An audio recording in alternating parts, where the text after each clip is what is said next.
Nah, oke teman-teman, ketemu lagi dengan Bapak.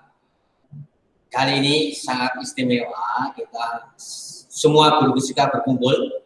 Di sini ada Pak Karto, ada Pak Agus, ada Pak Fajar. Ada satu lagi Pak Edu juga hadir, tapi secara imajiner. Tahu kan imajiner? Itu karena udah ilmu tingkat tinggi. Nah, teman-teman begini.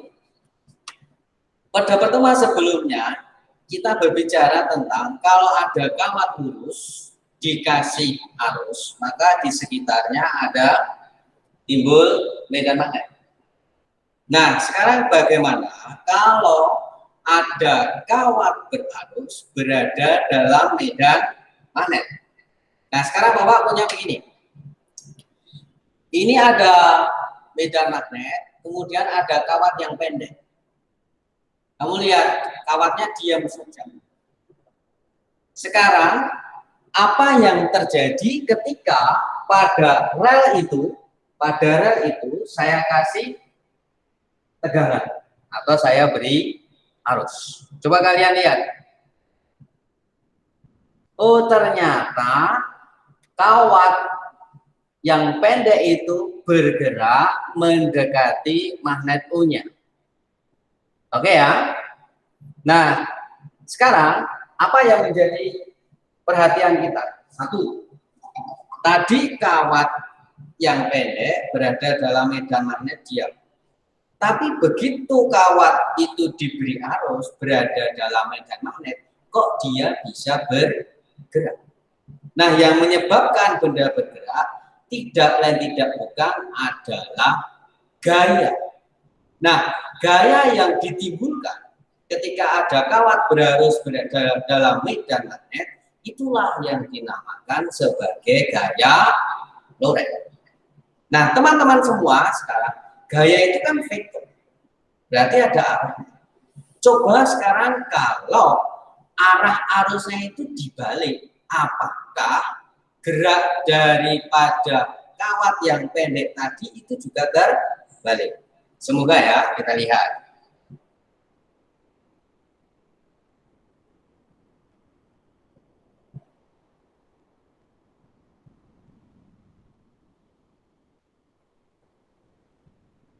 Coba ya, teman-teman.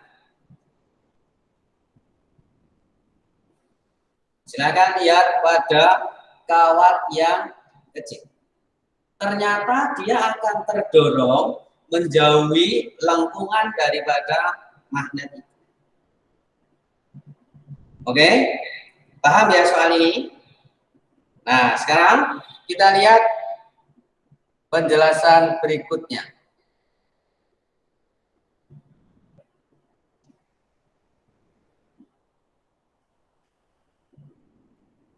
Nah, sekarang teman-teman semua, kita akan berbicara tentang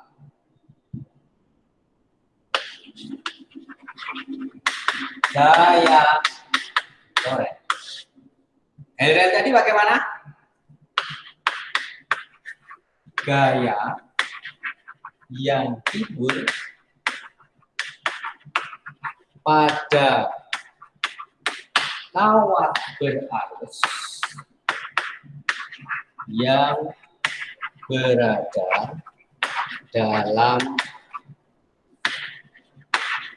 medan. Nah, teman-teman semua sekarang bagaimana besarnya? Lorentz mengatakan bahwa gaya Lorentz ini sebanding dengan besar medan magnetnya. Kemudian bergantung juga dengan arusnya, bergantung dengan panjangnya, dan juga bergantung antara sudut antara arus dan medan magnetnya. Theta ini berarti sudut antara I dan B. Jadi teman-teman semua, kalau misalkan arus dan medan magnet itu sejajar atau berlawanan arah, pasti akan ada gaya Lorentz. Tadi kawat itu bergerak, pasti antara I dan B-nya saling tegak lurus, sehingga gayanya akan maksimal. Nah, teman-teman semua, Bagaimana sekarang dengan arahnya?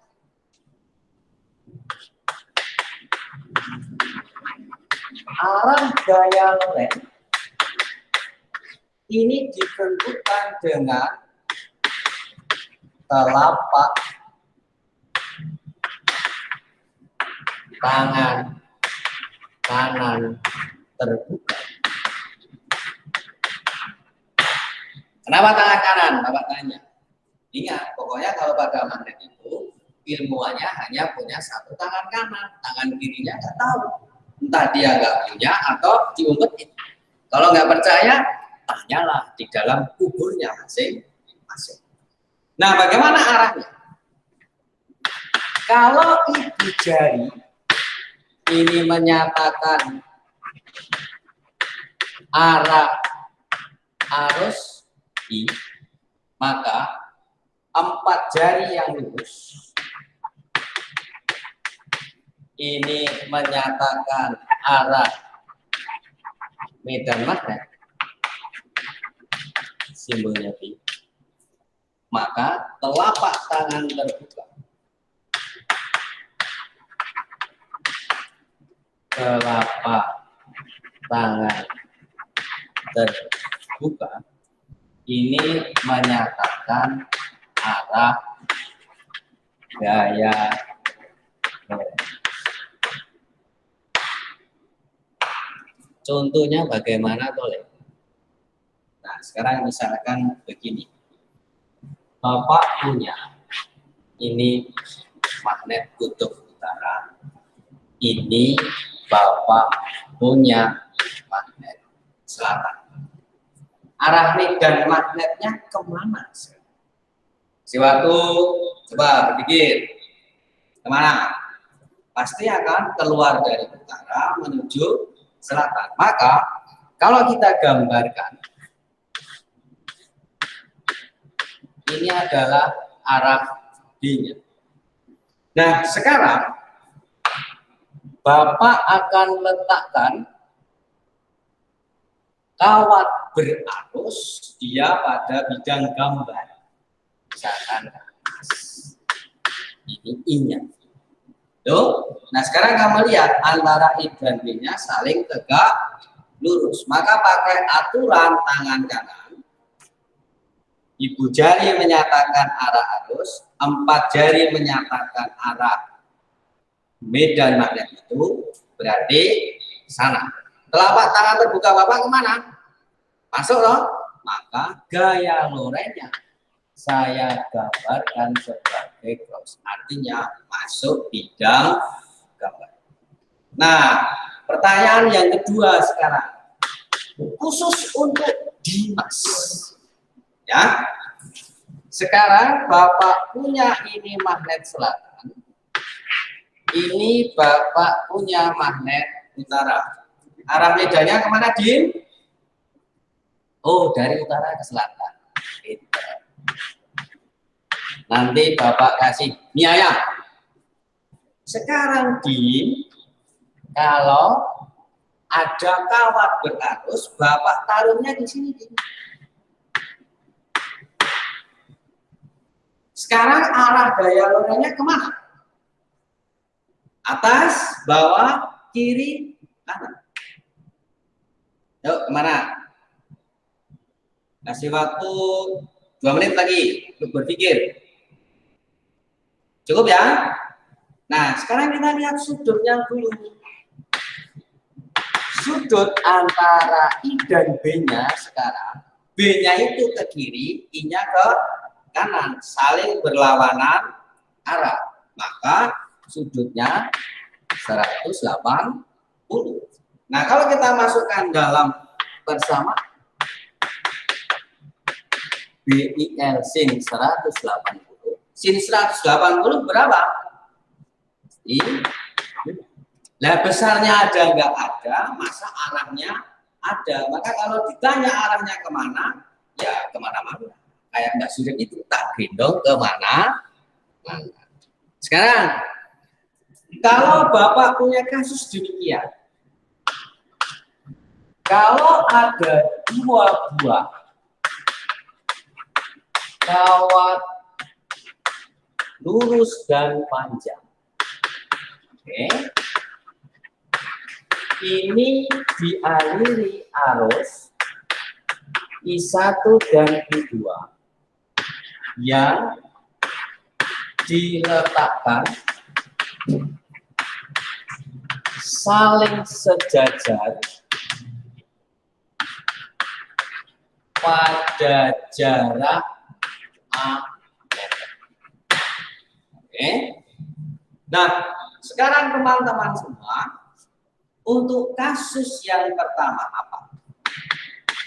Kalau arah arus di kedua kawat itu searah. Oke ya. Maka sekarang Bapak gambarkan ini I1, ini I2. Kenapa Bapak ke atas ya, maunya ke atas? Kalau kamu mau gambarkan juga ke bawah, boleh nggak? Boleh. Yang penting arahnya sama. Ini jaraknya. Nah, sekarang yang paling kamu ingat dulu apa? Di sekitar kawat berarus akan timbul medan magnet. Maka sekarang kawat I1 akan menimbulkan medan magnet pada I2. Sekarang I2-nya itu berarus. Berarti ada kawat berarus dalam medan magnet. Maka akan ada gaya Lorentz. Nah, sekarang langkah yang pertama adalah gambarkan medan magnet di sekitar I1. Ingat, ibu jari arah arus, 4 jari dilipat menyatakan arah medan. Nah, ini. Maka B1 di sini kemana, Le? B1-nya kemana? Terus. Ya. Nah, sekarang kalau pakai genggaman tangan kanan, I2-nya naik, B-nya masuk. Berarti gayanya kemana? Ke kiri. Pada kawat 2 oleh kawat. Sebaliknya sekarang. Magnet I2, ini loh. Nah, I1-nya kan berada di sebelah kiri kawat. Maka arahnya dia keluar. Ini adalah B2, sorry. Itu ya. Nah, arahnya bagaimana? I-nya ke atas, B-nya ke sana. Maka gayanya kemana, Le? Ke. Sehingga kedua kawat itu, kalau nanti kita gambarkan, dia akan saling melengkung. Karena tertarik, maka apa yang bisa kita katakan? Kalau arah kedua kawat itu dia searah, maka gaya Lorentz-nya ini akan saling menarik. Ingat, ini berlawanan dengan ilmunya Pak Fajar tentang medan listrik. Justru muatan yang sama itu tolak menolak. Nah, sekarang besarnya bagaimana?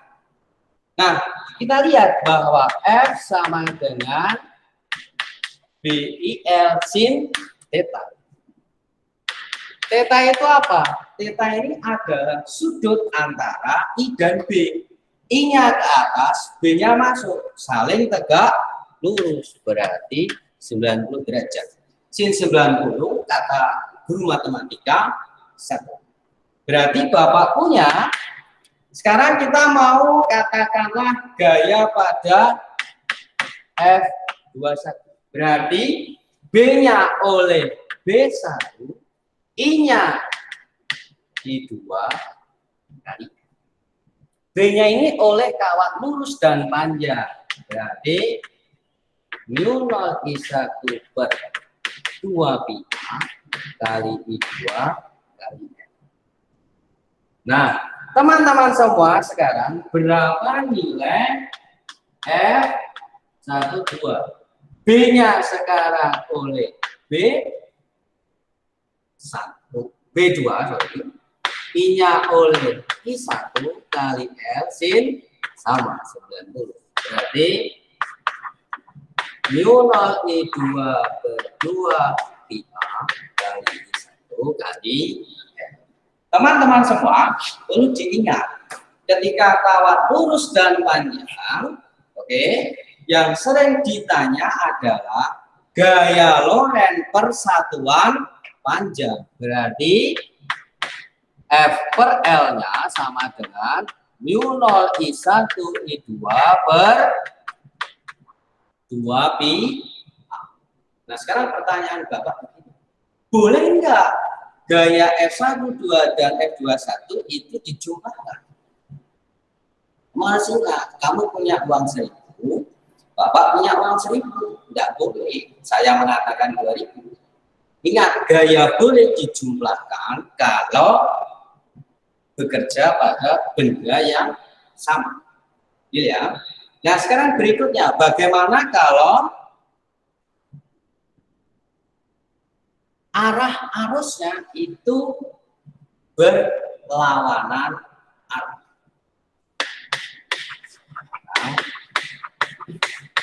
Berlawanan arah.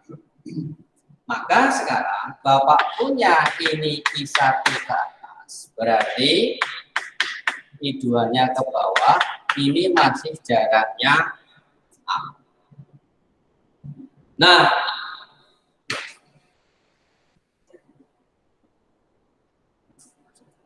sekarang kita gambarkan medan magnet I1-nya. Ini ya. Oke. Berarti dia akan masuk. Ya no? Aturan tangan kanan lagi. I-nya masuk, I-nya ke bawah. Berarti gayanya. Nah, sekarang gambar B2-nya pada I1. Begitu ya? Nah, maka ini ya, betul. Berarti ini B2, tanganmu lagi, ibu cari arah arus, ini arah medan, berarti telapak tangan terbuka kemana? Apa dong? Ini F1. Nah, apa yang kita simpulkan? Kalau begitu, jika arah arus kedua kawat itu berlawanan arah, maka gaya Lorentz-nya ini akan saling menolak. Gitu? Lupa. Bagaimana kalau sekarang kita punya 3 kawat? Ya gampang. Contoh. Misalkan saya punya 3 kawat. Misalkan ini I1. Terus ini misalkan I2. Ini kawatnya lurus dan panjang semua ya. Ini jaraknya A. Lalu ini misalkan I3. Ini juga jaraknya A. Ingat pokoknya, kalau arah arusnya itu searah, berarti gayanya tadi bagaimana? Tarik, menarik. Kalau berlawanan arah, tolak, menolak. Sekarang yang ditanya apa? Yang ditanya adalah gaya Lorentz persatuan panjang ini pada kawat I1. Langkah yang pertama harus dilihat adalah gambarkan gaya dulu sekarang. Antara I1 dan I2 sekarang arah arusnya itu searah. Berarti gayanya pasti akan tarik menarik. Kalau tarik menarik itu pasti menuju ke kawatnya. Oh, berarti ini F1. Sekarang kamu akan lihat antara 1 dan 3 arah arusnya berlawanan arah. Maka gaya Lorentz-nya tolak menolak. Menolak itu berarti menjauhi kawat itu. Oh, berarti ini F1. Maka teman-teman semua, kamu lihat sekarang pada satu kawat itu bekerja 2 buah gaya yang berlawanan arah. Maka bagaimana? Maka sekarang Bapak akan punya F totalnya berarti kanan kurang kiri. F 1, 2 min F 1, 3. Loh, kalau begitu sekarang B-nya oleh B2 kali I1 kali L per B3 kali I1 kali L. Nah, yang ditanyakan tadi gaya Lorentz persatuan panjang kan? Maka Bapak punya F1 per L akan sama dengan B2 kali I1 min B3 kali I1. Maka B-nya kawat lurus dan panjang. Berarti Bapak punya mu 0 I2 per 2 jarak 1 dan kawat tadi berapa ya? Halo? Kali I1 min mu 0 I3 per 2 pilih jaraknya tadi A sama A. Jadi 2A kali I1. Nah, berikutnya sekarang. Kalau misalkan Bapak punya kasus demikian. Ada kawat lurus dan panjang dialiri arus 2 ampere. Oke. Kemudian kawat persegi panjang ABCD dengan ukuran 60 kali 40 cm diletakkan pada jarak 20 cm di sebelah kawat tersebut. Kemudian kawat ABCD dialiri arus 4 ampere. Apa yang menjadi pertanyaan? Tentukan apa? Besar dan arah gaya Lorentz pada kawat ABCD. Kalau digambarkan misalkan ini kawat lurus dan panjangnya harus ada di 2 ampere ya. Sedangkan